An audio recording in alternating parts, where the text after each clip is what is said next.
Assalamualaikum warahmatullahi wabarakatuh. Perkenalkan, nama saya Nafisa Inurozik dari kelas 1B dengan NIM belakang 057. Di sini saya akan menjelaskan tentang hubungan hukum dengan masyarakat. Simak terus penjelasannya ya. Yang pertama itu pengertian.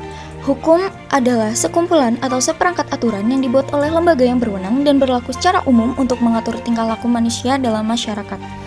Hukum memiliki sanksi yang tegas bagi siapa saja yang melanggar aturan tersebut. Yang kedua itu ada masyarakat.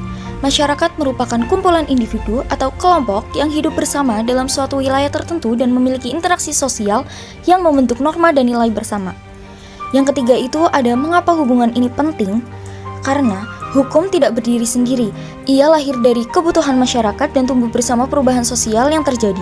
Sebaliknya, masyarakat memerlukan hukum sebagai panduan untuk menjalani kehidupan yang teratur dan adil.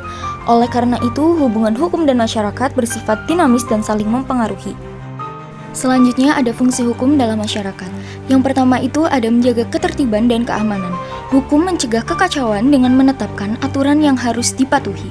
Yang kedua ada melindungi hak dan kewajiban warga. Setiap warga mendapatkan perlindungan atas haknya dan wajib menjalankan kewajibannya. Yang ketiga itu ada menyelesaikan konflik secara adil. Jadi, hukum menyediakan mekanisme penyelesaian sengketa agar tidak terjadi kekerasan. Yang keempat ada mengarahkan perilaku sosial. Hukum membentuk norma sosial yang diikuti oleh masyarakat. Selanjutnya ada peran hukum dalam masyarakat. Yang pertama, mengatur perilaku agar sesuai dengan norma. Jadi, hukum mengatur apa yang boleh dan tidak boleh dilakukan oleh anggota masyarakat. Dengan adanya hukum, tindakan yang merugikan orang lain dapat dicegah sehingga menciptakan rasa aman. Yang kedua, ada menjaga ketertiban dan keamanan. Hukum mencegah kekacauan dan memberikan rasa aman kepada anggota masyarakat.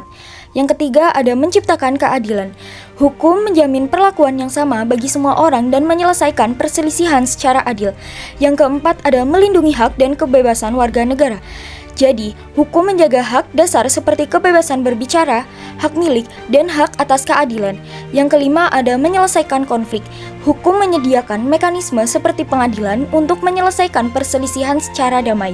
Yang keenam, ada alat rekayasa sosial, yaitu hukum bisa menjadi alat untuk mendorong perubahan sosial positif, misalnya melawan diskriminasi. Ada peran masyarakat terhadap hukum. Yang pertama, mentaati peraturan hukum. Agar hukum dapat berjalan dengan efektif, masyarakat harus mematuhi aturan yang berlaku. Yang kedua, ada berpartisipasi dalam pembentukan hukum. Masyarakat berperan aktif dalam proses pembentukan hukum, baik melalui aspirasi, partisipasi dalam pemilu, maupun diskusi publik. Yang ketiga, ada mengawasi penegakan hukum. Masyarakat berperan sebagai pengawas agar hukum ditegakkan dengan adil dan tidak disalahgunakan oleh aparat atau pihak tertentu. Yang keempat, menjadi sumber nilai dan norma hukum. Nilai-nilai budaya, adat istiadat, dan norma sosial dalam masyarakat menjadi sumber inspirasi dan dasar bagi hukum positif yang berlaku. Selanjutnya ada hubungan timbal balik antara hukum dan masyarakat. Yang pertama ada hukum mencerminkan nilai sosial masyarakat. Jadi, hukum biasanya lahir dari nilai-nilai dan norma yang berlaku di masyarakat. Misalnya, hukum adat di berbagai daerah Indonesia yang berdasarkan tradisi masyarakat setempat. Yang kedua, ada perubahan sosial memicu perubahan hukum. Ketika masyarakat mengalami perubahan sosial, hukum pun harus beradaptasi agar tetap relevan. Contohnya, munculnya undang-undang terkait teknologi informasi karena perkembangan media sosial dan internet. Yang ketiga, ada ketidaksesuaian hukum dengan masyarakat bisa menghambat penegakan hukum. Jadi, jika hukum terlalu kaku atau tidak mencerminkan nilai masyarakat, masyarakat cenderung mengabaikan hukum tersebut yang ada akhirnya mengurangi efektivitas hukum. Berikutnya ada dampak hukum terhadap perilaku masyarakat. Yang pertama itu ada menumbuhkan kepatuhan. Jadi, dengan adanya peraturan dan sanksi membuat masyarakat patuh demi menghindari konsekuensi hukum. Yang kedua ada mencegah pelanggaran lewat sanksi. Hukum bertindak sebagai deteren efek untuk menekan tindakan melanggar hukum. Yang ketiga ada mengubah pola perilaku sosial. Dengan waktu, hukum dapat mengubah nilai dan norma yang berlaku dalam masyarakat.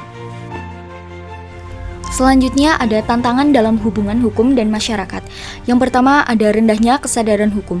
Jadi banyak masyarakat yang belum memahami atau mengindahkan hukum. Yang kedua ada konflik antara hukum formal dan hukum adat. Kadang aturan nasional bertabrakan dengan aturan lokal yang sudah lama berlaku. Yang ketiga ada penyalahgunaan hukum dan ketidakadilan. Jika hukum tidak ditegakkan secara adil, masyarakat kehilangan kepercayaan. Berikut contoh hubungan hukum dan masyarakat.